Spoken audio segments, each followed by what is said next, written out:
جنگ نہیں کی. دنیا پریشان ہو گئی. قبلہ نے فرمایا حسن سے صلح کی گئی, حسین سے جنگ کی گئی.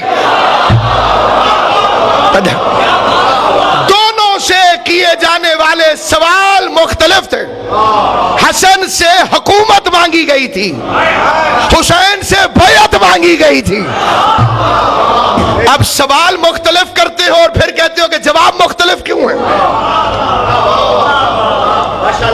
اگر وہی سوال تو امام حسن سے کرتے جو امام حسین سے کی تھی تو کربلا برپا ہو جاتی. ایک بندہ ڈاکٹر کے پاس گیا, اس نے اپنا چیک اپ کروایا. سارا چیک اپ کرنے کے بعد ڈاکٹر نے کچھ دوائیاں لکھ کے دے دی کہ یہ کھاؤ یہ کھاؤ یہ کھاؤ. 10 سال تک وہ دوائی کھاتا رہا. اس کے بعد پھر ڈاکٹر کے پاس گیا. جس ڈاکٹر کے پاس اب گیا اس نے کہا کہ آپریشن ناگزیر ہے. اب بندہ سکرات بکرات بن جائے کہ وہ ڈاکٹر ٹھیک تھا کہ یہ ڈاکٹر ٹھیک ہے. وہ بڑا اچھا تھا, اس نے تو دوائیاں دے دی تھی اور یہ کہتا ہے آپریشن ہوگا. تو بندے کہیں گے کہ ڈاکٹر دونوں ٹھیک ہیں, تو جہالت سے کام لے رہا ہے. پہلے ڈاکٹر نے جب چیک کیا تھا تو مرض اتنا زیادہ نہیں تھا کہ آپریشن ہو جائے. اس وقت مرض دوا سے کنٹرول ہو سکتا تھا, اور دوسرے نے دیکھا کہ آپریشن کے بغیر کوئی چارہ نہیں. تو جب زمانہ امام حسن تھا تو آپ نے دیکھا کہ معاویہ کی منافقت کو صلح سے بے نقاب کر دینا ضروری ہے, اور حسین نے دیکھا کہ کربلا والے آپریشن کے بغیر گزارا نہیں ہوتا. یہ کہا جا سکتا تھا کہ چانس نہیں دیا گیا. آل محمد تھوڑا سا چانس دیتے. ایک طرف سیاست دنیا, فریب کاری شیطان, رشوت اور اس کے جتنے فیکٹ ہیں وہ پچھلی تقریروں میں نے آپ کی خدمت میں عرض کی ہیں. سب سے پہلے دشمنی ولایت, کہ اگر ولایت آل محمد کو تسلیم کر لیں گے تو حکومت کرنے کا حق نہیں رہتا. ولایت کی مخالفت اسی لیے کی گئی کہ کہیں حکومت آل محمد کے حوالے نہ کی جائے. تو جہاں جہاں گردن میں حکومت کرنے کا سریہ ہوتا ہے وہاں وہاں علی کی ولایت کا انکار ہوتا ہے کہ کہیں میرے تھانے داری ختم نہ ہو جائے, کہیں میری چودراہٹ ختم نہ ہو جائے. یہ پہلا فیکٹ تھا حضرت امام حسن علیہ السلام کے زمانے میں جو مشکلیں وراثتاً امام کے پاس آ رہی ہیں. پہلا ولایت کا انکار. دوسرا وضع حدیث کا فتنہ. جیلی حدیث ساز پیدا کیے جا رہے ہیں اور جنہوں نے کاتب وحی قرار دے دیا. ام المومنین حضرت عائشہ نے مجلس سننے کے یہ آداب نہیں ہے جو آپ نے کیا ہے, یہ غلط ہے.